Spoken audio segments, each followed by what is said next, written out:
Assalamualaikum warahmatullahi wabarakatuh. Perkenalkan, nama saya Sylvia Nirmalasari, NIM 3123101145. Di sini saya akan menjelaskan materi network pada SP32 Board, pengembangan sistem informasi dan aplikasi IoT. Nah, di sini saya akan membahas materinya ya. Nah, di sini ada SP32, jembatan antara fisik dan digital. Tanpa jaringan, mikrokontroler teresolusi.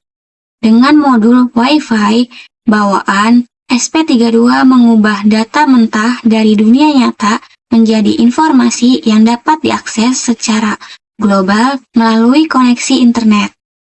Nah, di sini ada gambar SP32. Dan di sini sebelah kiri ada sensor suhu atau fisik. Di bawahnya juga ada GPS atau lokasi. Selanjutnya, di bawahnya juga ada mekanik atau aktuator. Nah, ketiga ini akan ke SP32, lalu di sini ada PCB, lalu ke router. Nah, di router ini bisa ke cloud analytics dan database, dan bisa juga ke global remote access dan apps. Nah, selanjutnya di sini ada dua jalur integrasi cloud. Deck ini akan membedah konfigurasi dan kode untuk kedua arsitektur tersebut. Nah, di sini ada dua jalur ya, teman-teman. Di sini ada jalur A untuk Blink Apps, dan di sini juga ada jalur B, ubi.http. Nah, di sini saya akan membahas jalur A terlebih dahulu.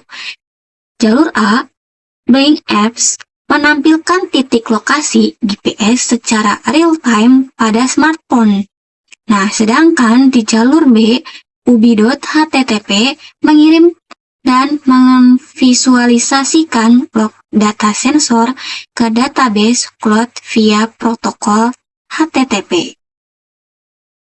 Next, selanjutnya ini ada jalur A, visualisasi lokasi dengan Blink. Nah, ini gambarnya seperti ini ya, teman-teman. SP32 tidak memiliki layar untuk melihat lokasi yang dikirimkan perangkat keras. Kita menggunakan Blink, platform yang bertindak sebagai antarmuka UI interaktif di layar smartphone Anda. Selanjutnya sini ada anatomi koneksi Blink, token dan virtual pin.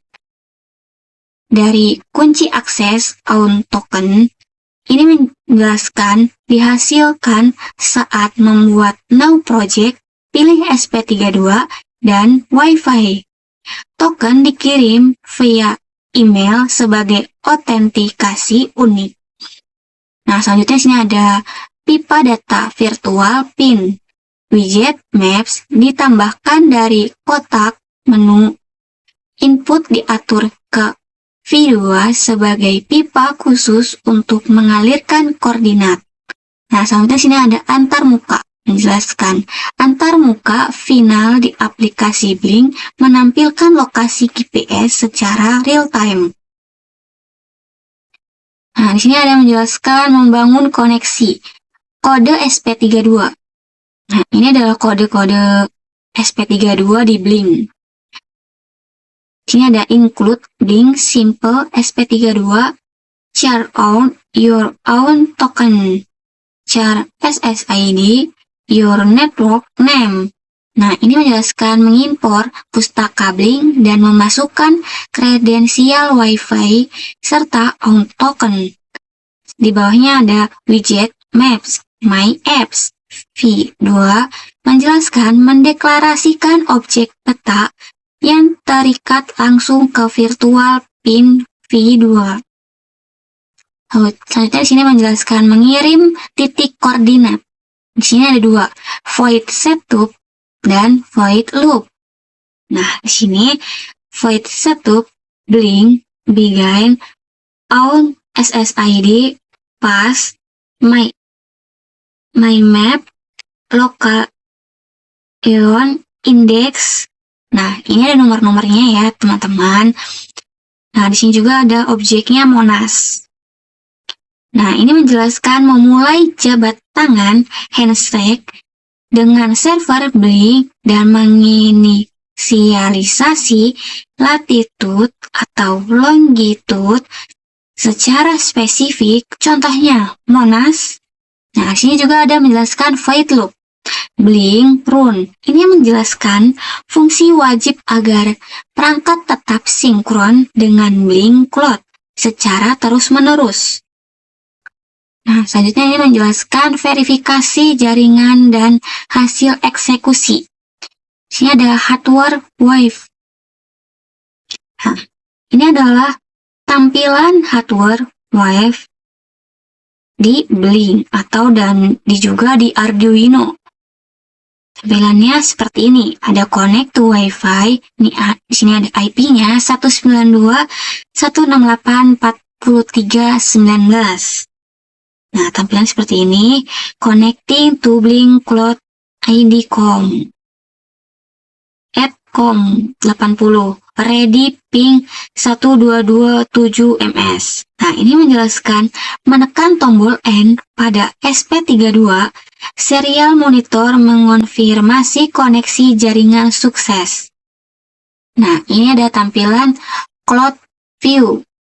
Nah, ini menjelaskan tekan tombol play pada aplikasi Blink, widget Maps berhasil menerima dan menampilkan koordinat. Nah, sedangkan di jalur B, log data sensor via Ubidots. Nah, ini adalah tampilan halaman login Ubidots ya, teman-teman. Nah, ini menjelaskan berbeda dengan interaksi real-time aplikasi seluler, Ubidots STEAM adalah platform IoT komersial atau edukasi yang dirancang untuk menyimpan, merekam, dan menganalisis log data numerik menggunakan protokol HTTP tradisional. Nah, tampilan seperti ini ya.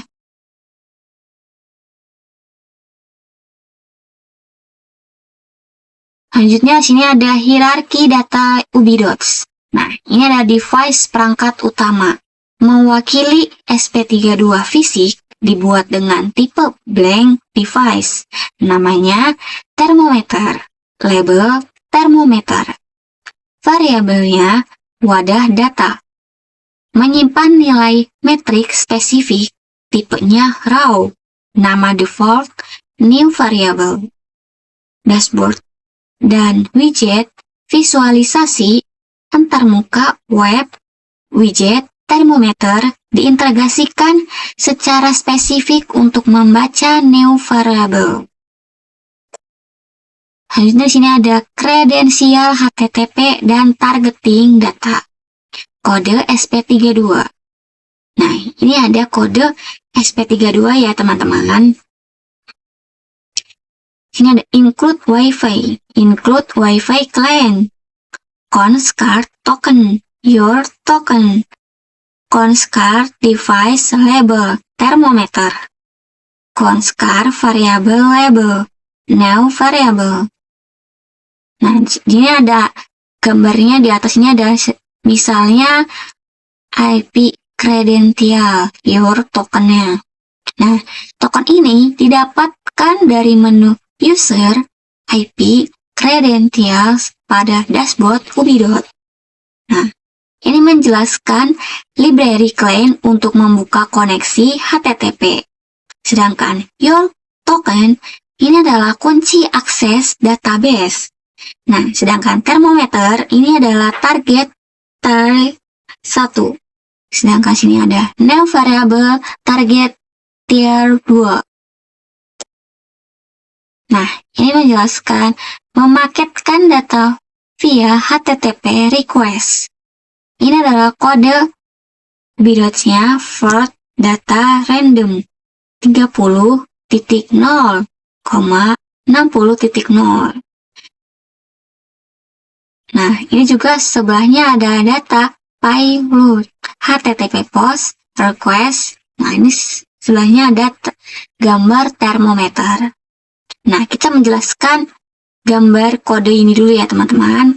Float datanya ini menghasilkan angka acak 30.0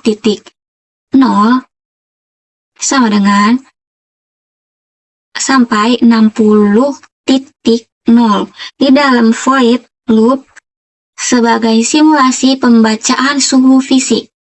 Nah, sekarang menjelaskan data payload. Data ini diacak, dikirim melalui fungsi client khusus yang menghubungkan SP32 ke alamat IP dan port server Ubidot secara berkala. Nah, di sini ada gambar termometer. Ini menjelaskan widget termometer menampilkan data terbaru secara real time. Nah, ini ada gambar matris. Matris sintesis Blink Phase Ubidot. Nah, ini ada parameternya, ada antarmuka utamanya atau interface, metode komunikasi data. Yang ketiga sini ada struktur data. Yang terakhir ada skenario penggunaan ideal. Nah, di jalur A ini Blink antarmuka utama atau interface-nya smartphone, mobile, apps. Sedangkan jalur B, Ubidot, web, browser, dashboard. Nah, di sini metode komunikasi datanya di jalur A, Blink, real-time, virtual pins, vPins. Di jalur B, Ubidot, standar HTTP, request, dan client. Nah, sedangkan di sini ada struktur data di jalur A, Blink, project, map, widget, pin. Sedangkan di jalur B, Ubidot, device, variable, widget. Nah, di sini ada yang terakhir ada skenario penggunaan ideal. Di jalur A, Blink, remote, control, pelacakan GPS, dan interaksi manusia ke mesin. Sedangkan di jalur B, Ubidot, perekaman, log, jangka panjang, data logging, analitik numerik, dan pemantauan lingkungan. Nah, di sini ada ekosistem IoT Anda sekarang. Ini ada gambar smartphone mobile apps, GPS Maps. Nah, ini ada gambar awan namanya Blink Server ke SP32 hardware dunia fisik. Nah, sedangkan di sini ada Ubidot. Ini ada Ubidot database. Nah, sini juga ada ke web browser dashboard analytic graphs. Tampilannya seperti ini ya, Ubidot. Nah, kesimpulannya, materi ini mendemokrasikan integrasi SP32 dengan platform IoT ganda. Blink digunakan untuk interaksi seluler real-time GPS, sementara Ubidot untuk analitik data berbasis web.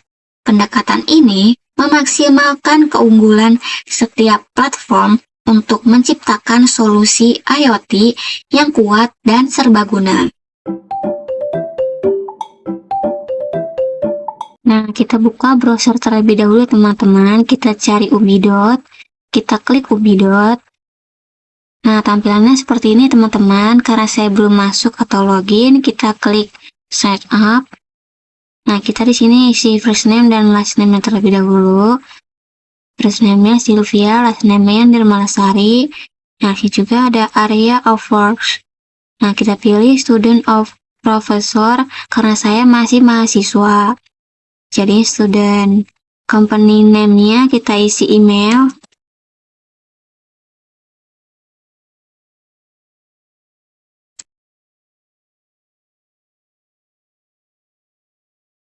Company website-nya ini isi link Ubidot-nya. Ini juga ada tulisan don't get blocked after 30 days, ask Ubidot team to get a forever free account. Karena saya ingin memakai akun yang gratis, kita klik Ubidot team-nya. Nah, tampilannya seperti ini ya teman-teman. Kita klik create Steam account. Nah, tampilannya seperti ini ya. Kita isi first name dan last name-nya terlebih dahulu, dan juga emailnya. Nah, username-nya juga saya memakai Nama saya Sylvian Dermalasari. Passwordnya saya ingin pilih Close Your One. Kita klik nih. Karena saya ingin memilih sendiri, isi sendiri email, password email saya.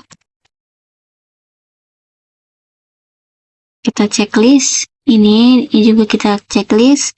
I'm not a robot. Karena saya bukan robot, kita klik set up. Kita tunggu.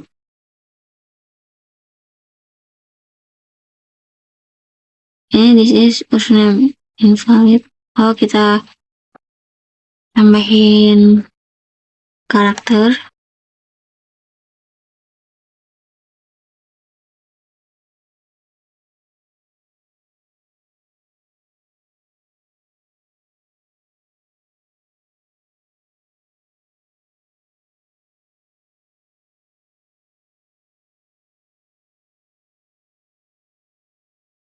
Tambahkan karakter.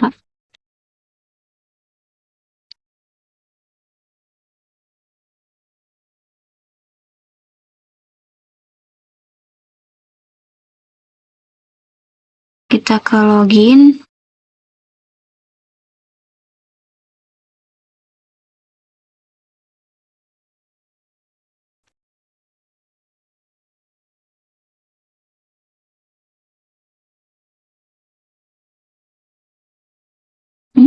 Ini nanti akan masuk ke halaman dashboard Ubidot.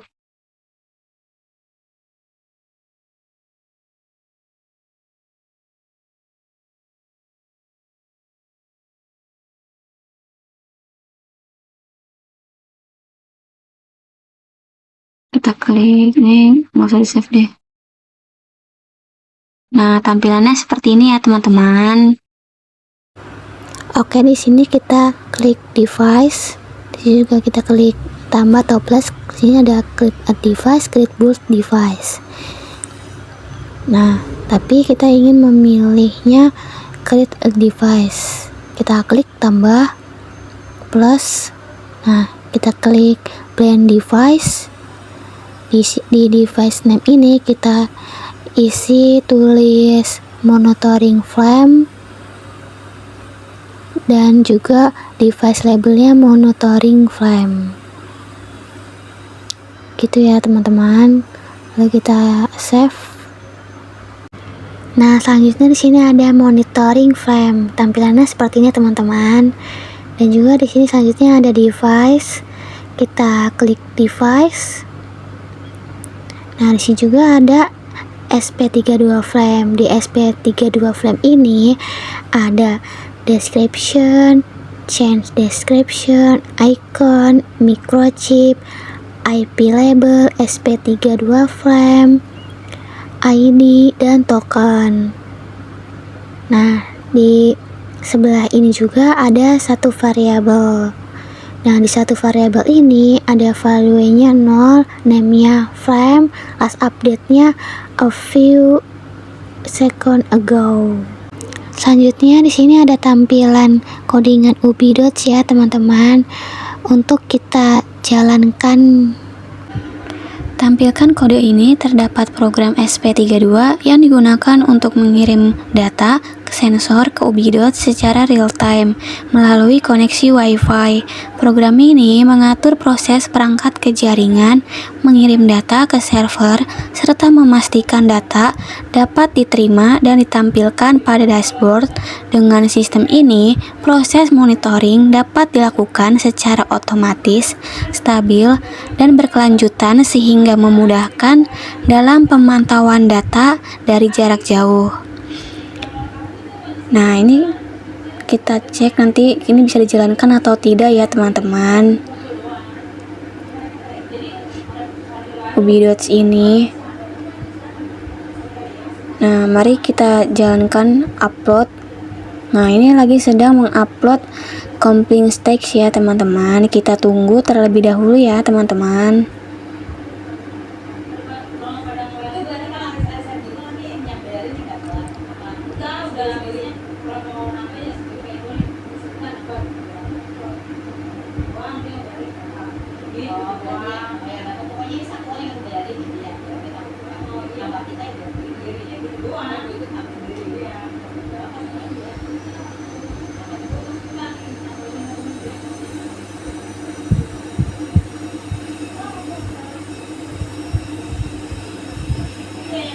Nah, ini sudah berhasil diupload ya teman-teman.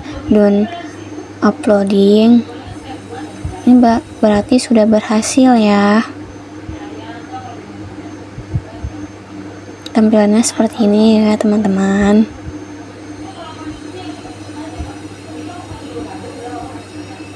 Nah, ini sudah menghubungkan koneksi ke Ubidots ya teman-teman.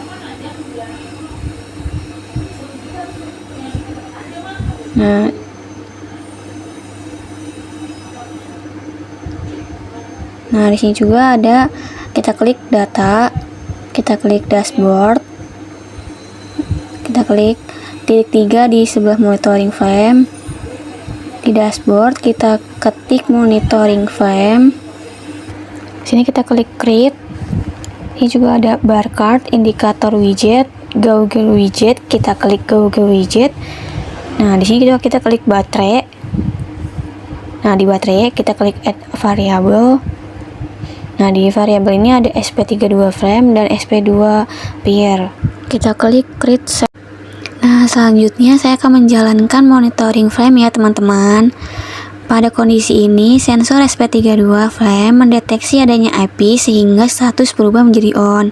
Data kemudian ditampilkan pada dashboard Ubidots, terlihat indikator berwarna hijau dan nilai yang aktif. Nah, ini berarti sudah berhasil ya teman-teman. Sedangkan pada kondisi ini, saat tidak ada api atau korek dimatikan, maka sensor tidak mendeteksi sumber api, sehingga status kembali menjadi off dan nilai pada dashboard menjadi 0. Dari hasil perancangan dan implementasi sistem ini, dapat disimpulkan bahwa SP32 berhasil digunakan sebagai perangkat IoT yang terhubung ke internet untuk mengirimkan data ke platform Ubidots. Sistem mampu memonitoring kondisi IP secara real-time, di mana saat terdeteksi api, maka status berubah menjadi on, dan saat tidak ada api, maka status kembali menjadi off. Dengan demikian, sistem ini dapat digunakan untuk memonitoring berbasis Internet of Things secara efektif.